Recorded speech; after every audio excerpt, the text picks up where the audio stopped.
scholarships were only continuing. Plenty of them were wearing them. Only the first day, however, because I'm telling you, that faculty was an excellent faculty. They came from Harvard and Stanford and Columbia and Cal and so forth and so on. And by the time they got through brutalizing that first-year class, they had them scared to death, and they didn't wear their keys the next day. I remember one particular, Brian Bolick was the professor of property. He was a Rhodes Scholar and had studied in London. And he came in, this was right in the middle of the recession, depression, we could call it that then in 1934. And he said, well, young man, I said, well, ladies and gentlemen, he says, I have a little advice to you before we start this course. Marry for money and practice law for love. Well, that got us off with... it's advice you didn't take. It's advice we didn't take. But it got us, it made us realize that it was going to be tough once we finished law school to get out and get a good job. Didn't one of your other professors give you advice about your writing style that yes. helped you much, or that stuck with you much later on? Yeah. Well, one of my professors was David Cavers. David Cavers taught conflicts. He was also the editor-in-chief for the faculty advisor for Law and Contemporary Problems, which was our law review. And one summer, I did an article for Law and Contemporary Problems under his guidance. I remember what an impressive fellow he was. He had been first in his class at Harvard Law School, which we knew meant that he was one of the top echelon. And I'd go in to see him as he was critiquing my drafts. He would sit there, he'd smoke cigarettes, and great big smoke rings would come out, and I was fascinated by that. At the same time, he'd be grading papers. He'd be reading my copy here and advising me. He could do three things at the same time and each equally well. And I said, well, that's a genius. And I realized that I certainly wasn't in that class. Didn't he took some of your writing and talked to you about the length of... When it took me, he was very actually complimentary. I worked awfully hard, but it was slow.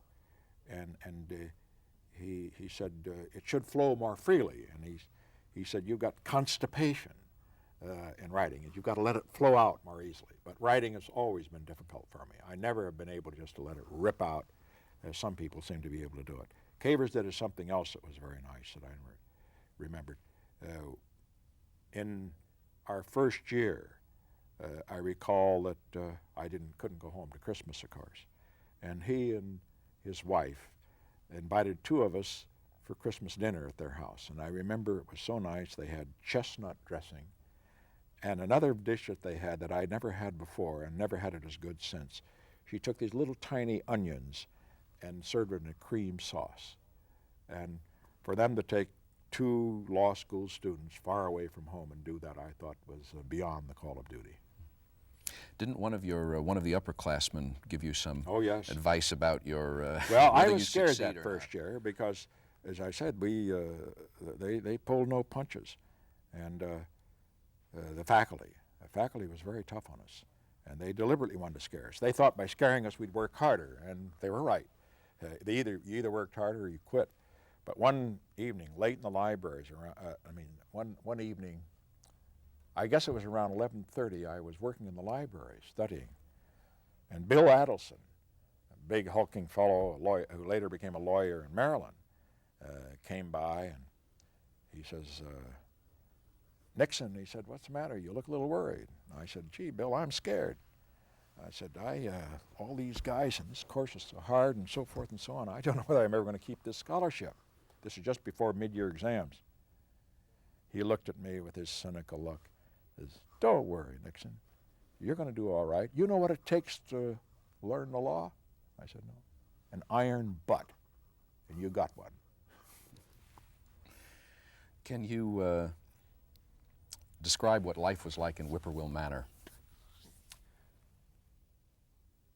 Well, in Whippoorwill Manor, 4 of us lived. And we lived there for $5 a month. Well, it was Not essentially each. just a Not shack each. almost, wasn't it? Not each. It's $5 for the 4 of us a month.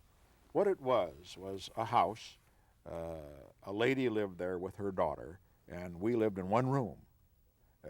The reason that she wanted us there was it was in the middle of the Duke Forest, and she was glad to have people there for security purposes. And so they had this one room, and there were 2 iron beds, double beds, and 2 of us, Purdue and I slept in one bed, and Brownfield and Albrink slept in the other bed. There was a big pot-bellied iron stove in the middle. In the middle of the winter, we'd stuff paper into it the night before we went to bed. We crawled in at midnight, never before that.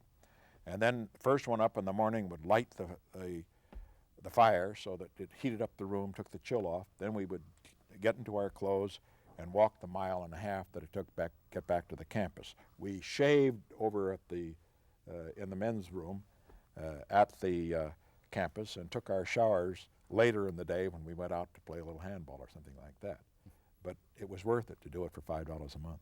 Didn't you live on Milky Ways at this time? To the devastation of my teeth and the prosperity of my dentist over the year, yes. For 3 years, this will find it hard to believe, I had a Milky Way for breakfast, period. And it did do damage to the teeth, but it certainly was good for the pocketbook because it only cost 5 cents. There's a story I've heard about the inability of your group at the time to resist anything free, and that Albrink may have taken it to the limit when there was a free test offered at the hospital and he signed all of you up for it.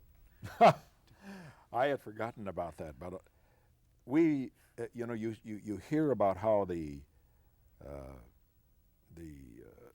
Depression was such a sad time. But I look back on that Depression in Whittier, I look back at in law school and the rest, it wasn't a sad time. We had a good time. We had to work pretty hard. People weren't beating on our doors I don't remember people coming around except for those that were trying to get agents for the FBI who were looking for jobs and so forth. That's one of the reasons I could relate so well to Eisenhower. When he came home to Abilene and made his announcement for running for president. And he described his early life in Denison and then later Abilene, Kansas. And he said, we were poor then, but the glory of it was we never knew it.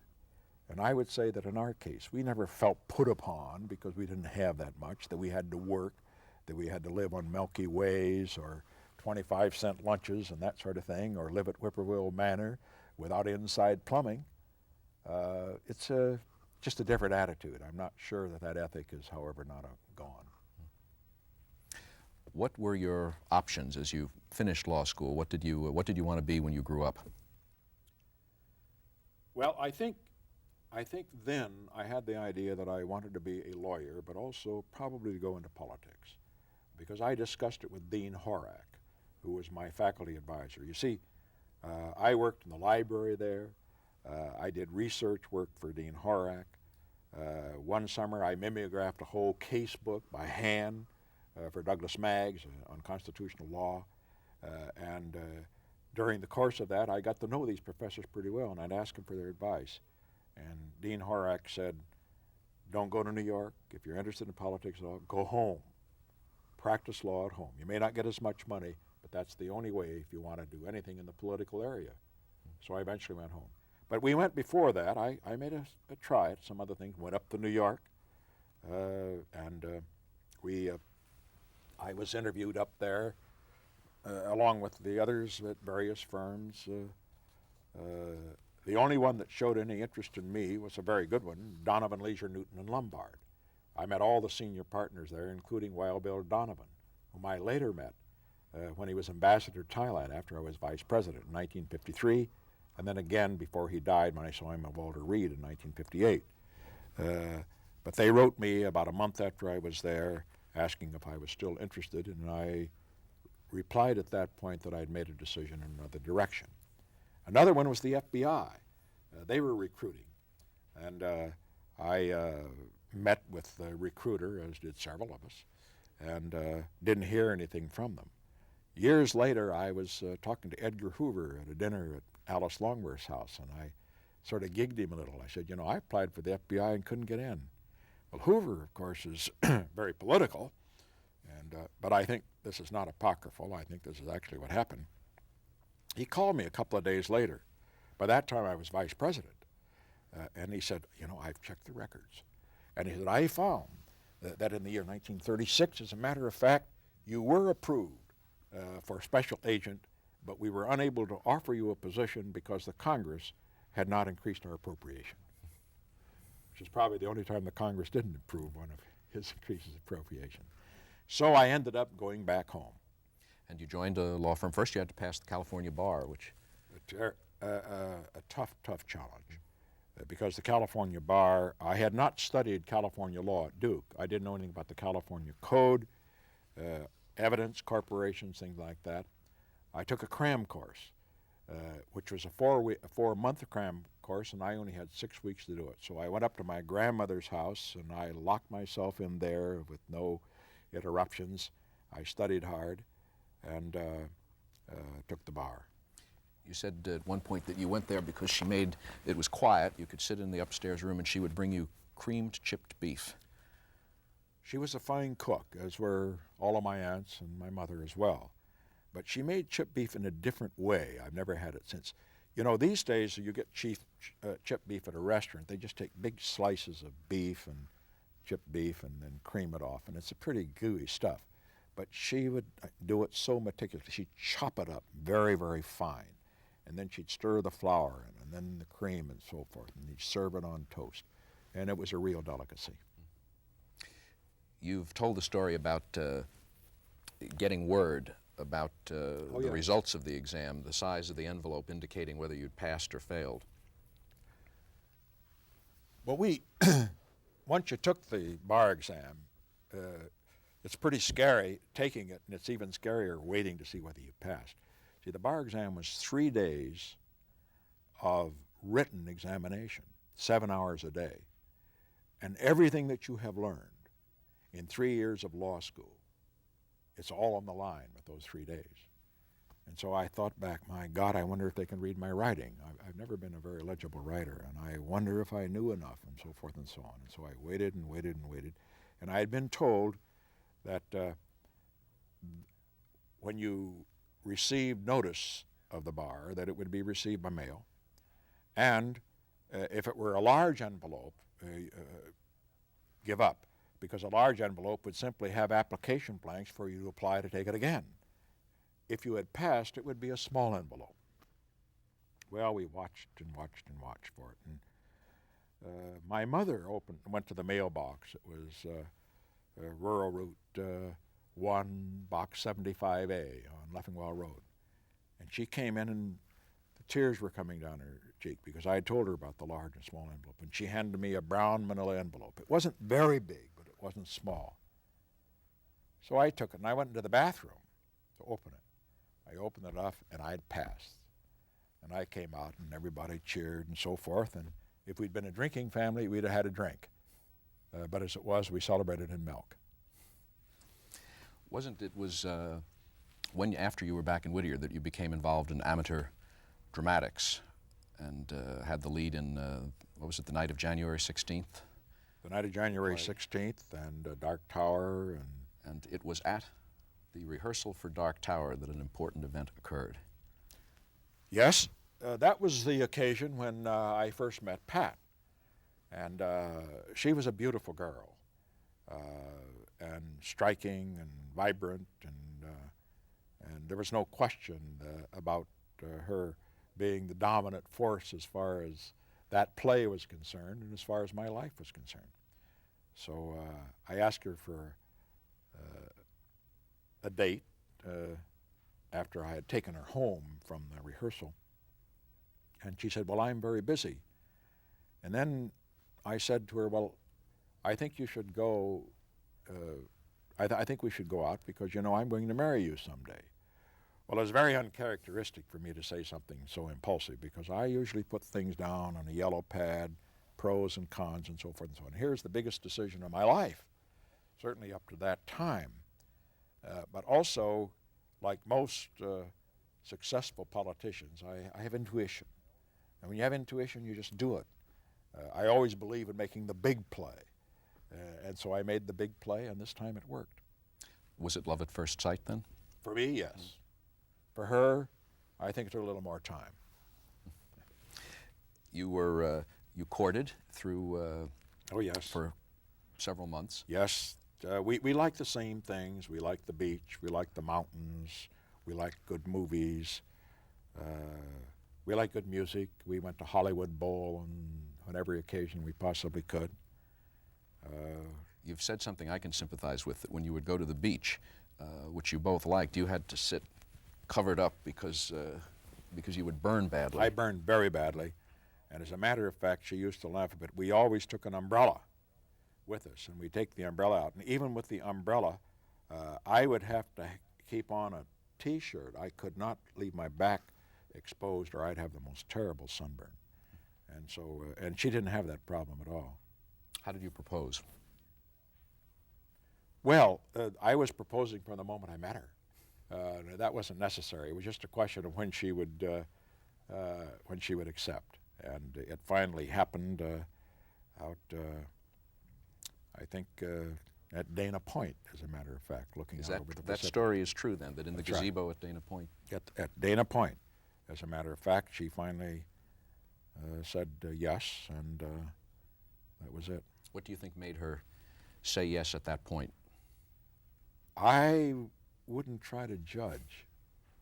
I think there were a number of considerations, perhaps, but we got along very well. There was a lot of mutual respect, and also a lot of very deep affection. But she was, of course, an interesting thing about her, incidentally, is that she was a very remarkable person, too. The women of my life have all been remarkable. My great-grandmother, my grandmother, my mother, Pat, my daughters. And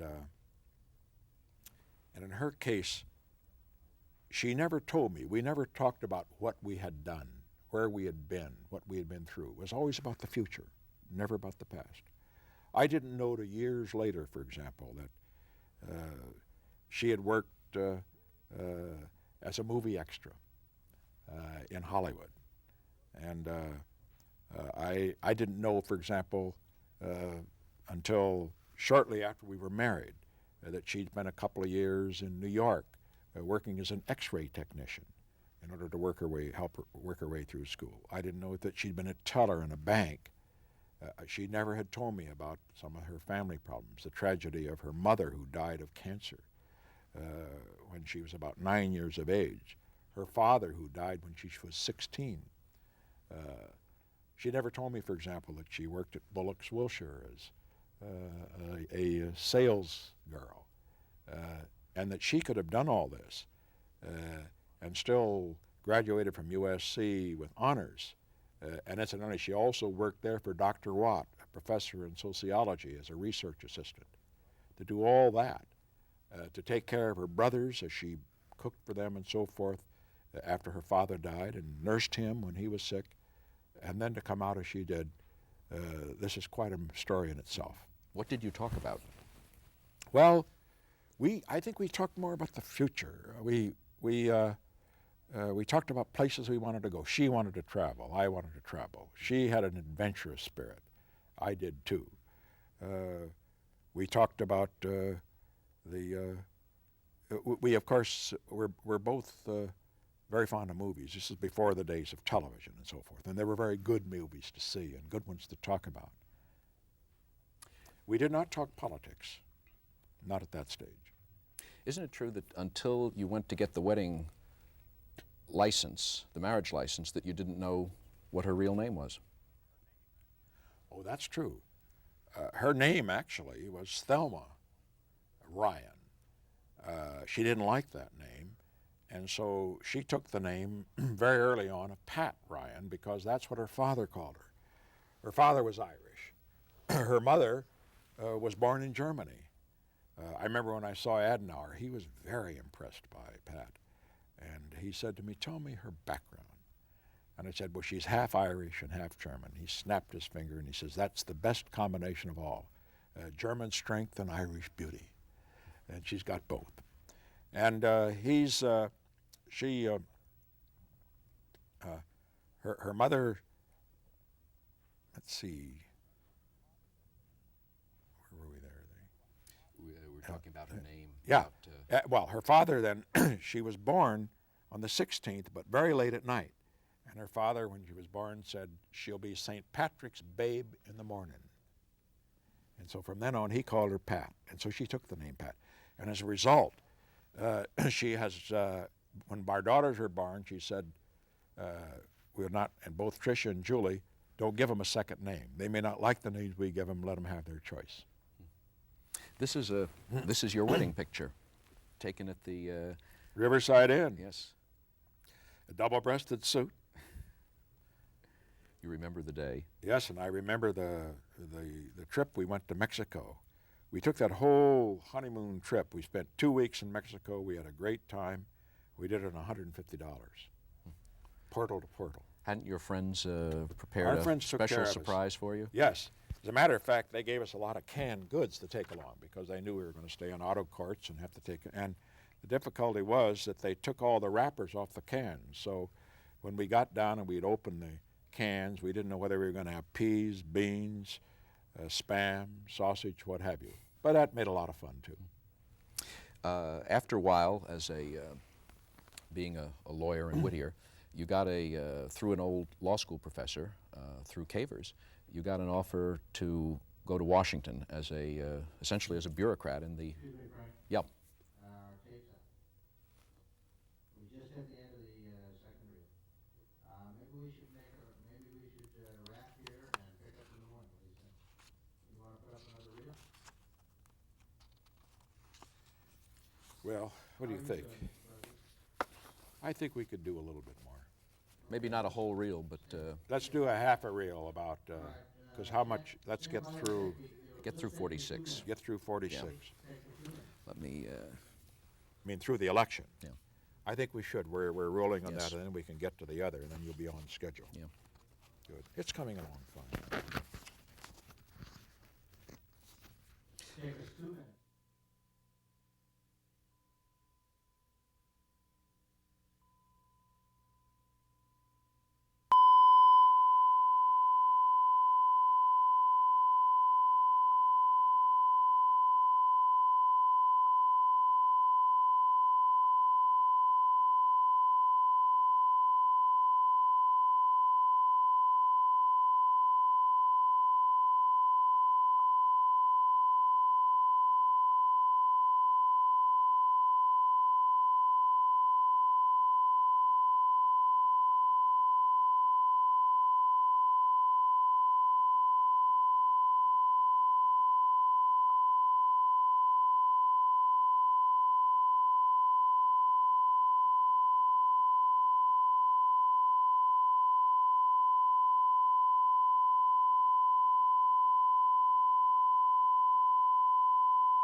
Do you think that you had a career as a bureaucrat, a government bureaucrat?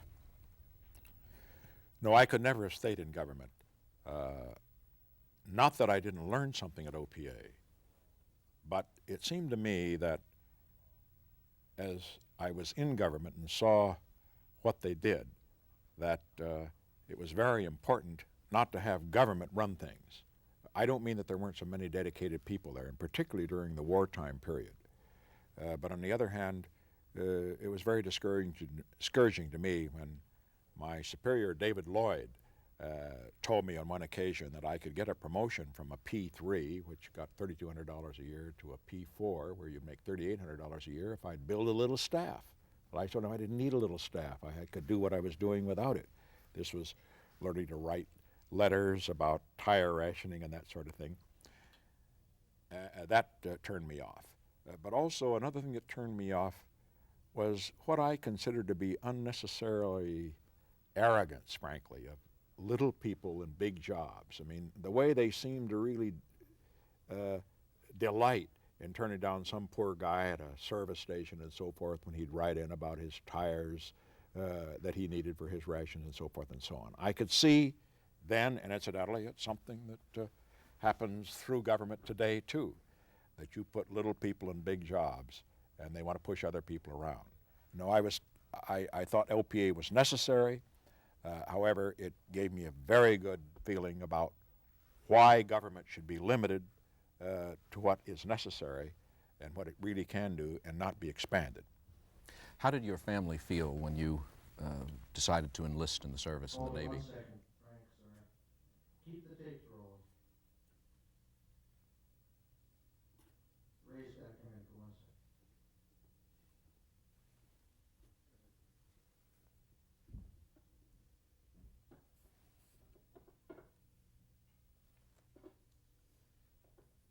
Recognize that young man?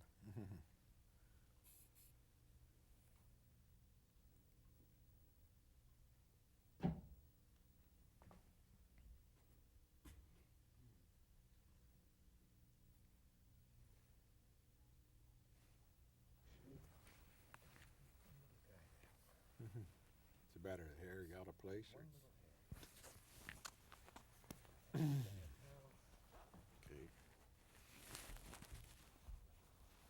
How is that, Roger?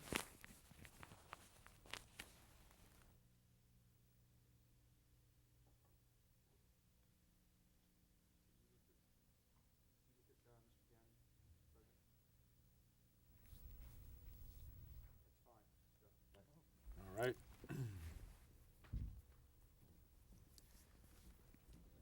Okay, stand by. We're still rolling 5.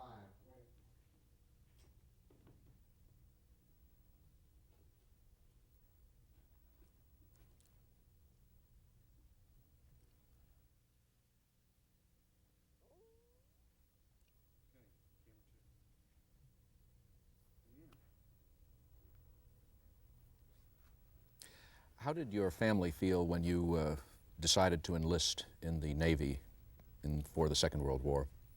Well, I'm sure that both my mother and my grandmother disapproved, but they never told me that. That wouldn't be the Quaker way. While they believed deeply in pure pacifism, they understood that others might not believe that way, and they accepted and respected that kind of belief. We have a photograph here of the young lieutenant. You did your training at Quonset Point, Rhode Island, and learned to stand straight and to keep my shoes clean. And I was pretty good in all the courses, actually. In fact, I did well enough that they was asked if I wanted to stay for air combat intelligence, which I didn't want to do, so I asked for ships and stations and was assigned to Ottumwa, Iowa, in the middle of Iowa, where there was no ship and no station yet, right in the middle of a cornfield. In fact, the only time I've ever had a gun in my hand, you know, when I was growing up, I never went fishing except once and then quit. And we didn't hunt, and the only time I ever had a gun in my hand was at Quonset. And I remember, as officers, we were all given .45s. That was part of our equipment. but we had to go out in the range and learn how to shoot them. And I took 10 shots at the target. I didn't hit it once. And so I carried the 45 with me. I didn't ever use it abroad. I had it with me if necessary. And I don't have a gun in the house up to this point. I wouldn't know how to use it. It's a good thing you weren't called on to. That's right. And then you did, from Ottumwa, you did get overseas Well, from assignment. Ottumwa, a notice again came on the board there indicating that officers who were 29 years of age or younger, and I had just turned 29, could apply for sea duty. So I applied for sea duty. I'll never forget it. I felt very badly about the way this was handled. 2 or 3 of us did that because we were anxious to get to sea, to do something that was more close to the war effort. And Doris Gurley, that name shouldn't fool you. It's D-O-R-R-A-I-S. It wasn't a wave. A very vigorous man was my commanding officer. And I remember he was very hurt when my application came across his desk. He said, "Why didn't you tell me about this?" And I says, "Well, Commander, I should have, but I didn't want you to feel that you were being put upon or anything like that. I didn't want to ask you for a favor." So he went out of the room, and he came back with a Coca-Cola, and he had one in his hand. "Here," he said, "drink this. You're not going to get those out there in the Pacific." How did you say goodbye to your family? Well, it was a rather painful occasion. I recall that we were all at the Union Station in Los Angeles, and my grandmother was there, and my mother, and my father, and the brothers. It was not tearful. It was just sort of sad, because, in that war, you never knew what was going to happen. I guess they all felt, well, this may be the last time you see somebody. Did you think you'd come back? Oh, yes, yes. I had never had any fear of that. Let me say one thing, too. I don't want to give the impression that as far as I was concerned, that when I applied for officers training when I was in OPA, or when I applied for sea duty when I was in Ottumwa, or when I applied for going up the line when they put me in Noumea, New Caledonia, that I was a real brave fellow and wanted to get up there where the action was. It was just simply an innate feeling, inner feeling, that it was vitally important to be where the action was. Not to show your courage, but that was your responsibility. You had to be there. I felt that if I didn't get where the action was, I would not have done my duty. Now let me say, there are thousands, yes, millions, who never got up the line, and they certainly did their duty. But I felt I at least had to try, or otherwise I would have regretted it. Let me interrupt one second. Keep rolling. Get back to that other picture. Yes, we want to. These pictures shouldn't be rolling. Yeah, I want to see that other picture. These pictures Who was shouldn't that? be Was rolling. that picture with the nurse? I think so. I can't believe it. I think I recognize that one. We should go to the top with just the president and next to the palm tree. Now this one here, isn't that a nurse? Wait a minute, no. We're going to we'll start with this one and then bring them back up. God, where'd you get these pictures? Where the hell did they get these pictures? From your... No, did I bring them home? See, who would have had them? Did I have them? Some of them were, I don't know. Yeah, but Some of them were snapshots. Yeah, but I mean, who would have brought them? Who would have brought them? It had to be me. And I don't even remember them. Somebody else must have.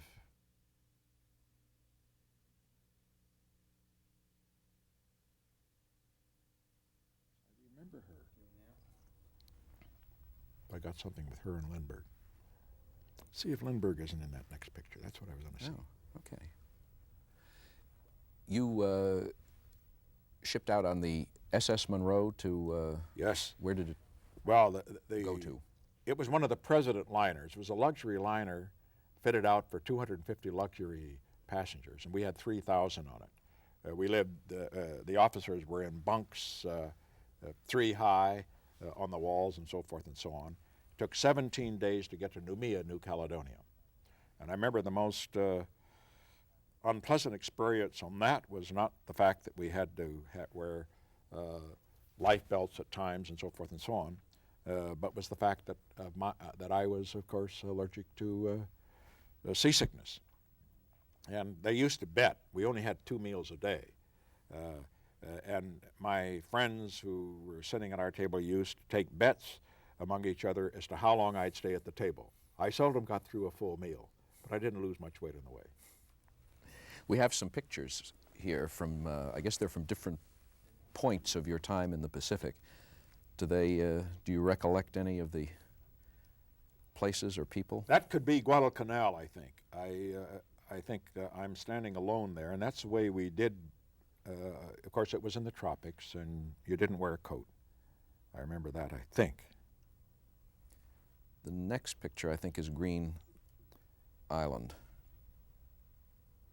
Now, where am I? The second man? Third, we're going to zero in on you in the That's right. wearing the solar tope. Yeah. I remember that one very well. Yes, and that's Augie Kuntz, the commanding officer is next to me, and Harry Van Loo, who was a great United Airlines pilot, who's further over, if you can move it back again. It looks to me in that picture that I had that 5 o'clock shadow problem then, as well as later. And that, incidentally, is a nurse there. Let me tell you an interesting thing in that respect. I recall, and what in the world is this? This looks like, this is SCAT headquarters. Yes. Let's hold that and... But where? But I recall, for example, when I see that nurse, I was reading Lindbergh's diaries, wartime diaries, which are fascinating, and he kept a marvelous diary. And he recounts in there his going to Green Island. And he recounts there the great excitement when a nurse came in on one of the SCAT planes, and that all the men, thousands, New Zealanders were. It was the third New Zealand division was there. And I remember it well. In fact, Lindbergh came in on the same plane with the nurse. And nobody was paying any attention to him. I did. But everybody was hooting and hollering and catcalling and so forth, because my goodness, whistling, here was this nurse. I'm telling you, she could have been a chimpanzee, as I remember. She wasn't that pretty anyway, but she was a female, and they hadn't seen one for a long time. That night, incidentally, the commanding officer invited me to have dinner with him and half a dozen others with Lindbergh. And believe it or not, I turned it down because I was the host for the poker game that night. And I think back to turning down a chance to sit down with Lindbergh to have a poker game. I just cannot imagine it happened. And years later, I was glad that he could be a guest at the White House while I was president. He was a fine man. How did a Quaker boy from Whittier become a poker shark? I learned it on-the-job training, so to speak.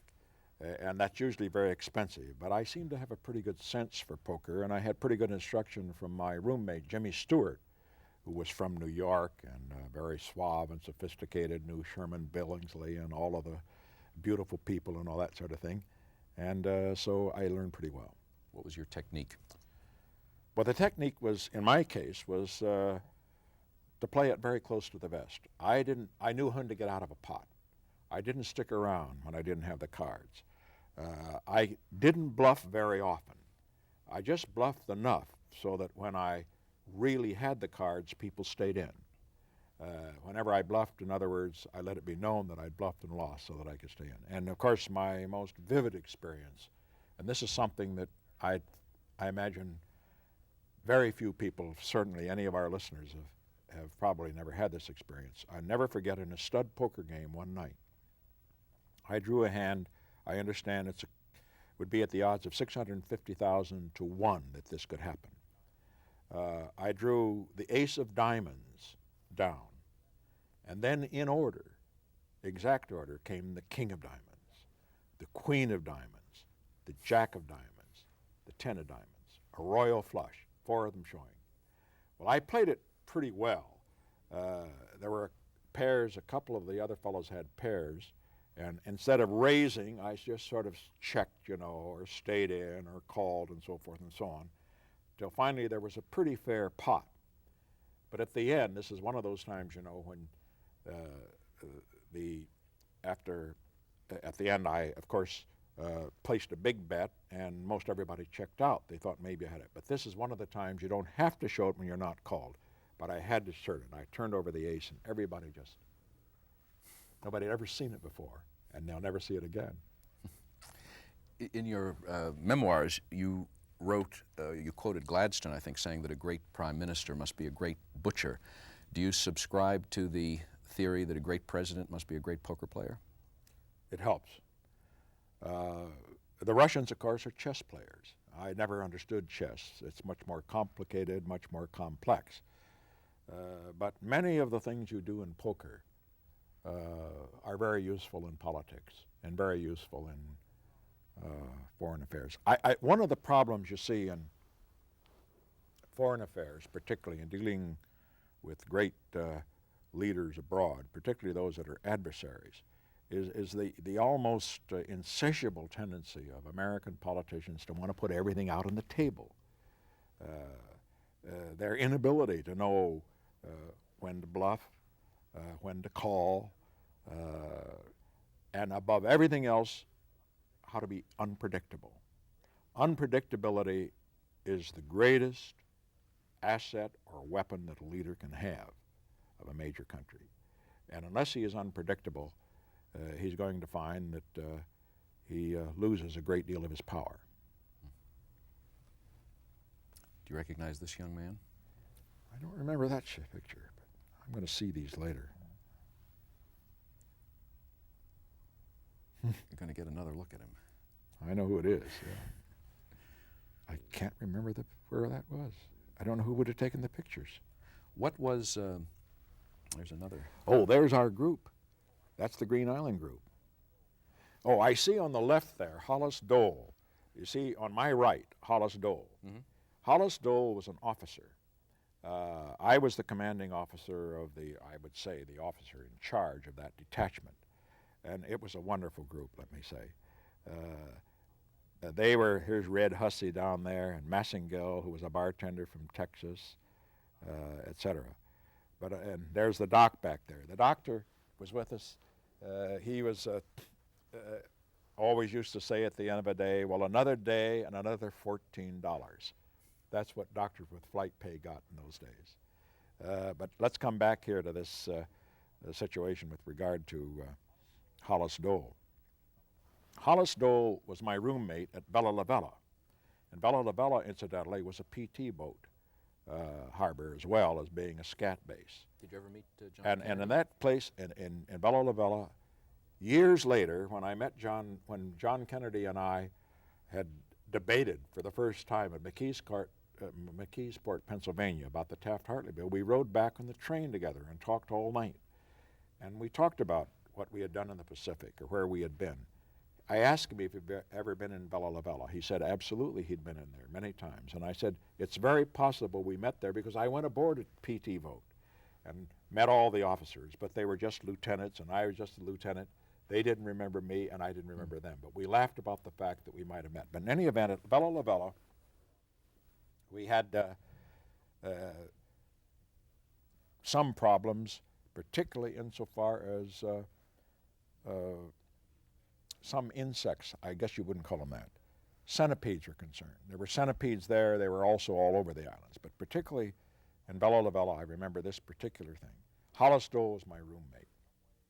One night, some way, a centipede had gotten underneath the mosquito netting, and I felt something on my hand. It woke me up, and I flipped my hand like that, and the centipede dropped on Hollis Dole and bit him right here and here, and he was bleeding. The blood was coming down, just streaming down. These centipedes, this was this long. They're huge out there. And Dole said, oh my God. Dole knew something about centipedes. He says, I'm going to be out for at least 3 days because those centipede bites can sometimes even be fatal. They are always very painful. And so Dole went into the hospital for 3 days and then came out. And years later, he came into the government. And I saw him in the Oval Office at the White House. He was in the Department of the Interior. So we met again. Then Massengill is sitting down there in the middle of Tex Massengill, probably the second man over in the left in the first line. And I remember Massengill was our crew chief for loading and unloading planes. And one day we had a huge number of planes in. We brought in supplies, we took out litters and sitters, you know, wounded and so forth and so on. And this crew was very overburdened. And the night before, Massengill had been bit by a centipede, and he came in huge swelling here. And I said, but Tex, I said, you can't possibly work today, can you? You got bit by a centipede? He said, yeah. He said, don't worry about it, Lieutenant. They grow twice that big down in Texas, and went through the rest of the day. Well, we had some good times there. Let me say, none of those in that first two rows, the officers are standing in back, graduated from college. They were high school graduates.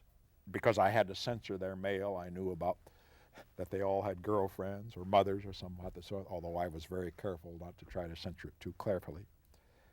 But they were the most extraordinary, ordinary men I've ever known. Devoted, dedicated, and all wanted to go home, but only after they'd done their job. It sounds like the platoons that you see in the movies, in the war movies.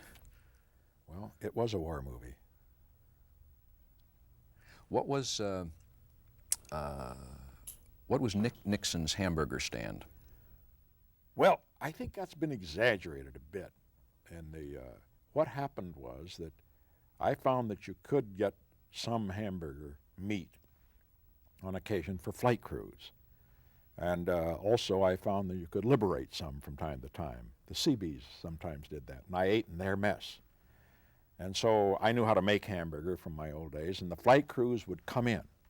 And I set it up so that, and I fried the hamburgers there and gave them hamburgers when they came in. And on occasion, we'd give them a bottle of Australian beer. Now understand, this is at the end of a flight, not before. And that was excellent beer. That wasn't very often, however. So consequently, I was about the most popular officer in the South Pacific because of that hamburger stand. They were pretty good. How are things liberated?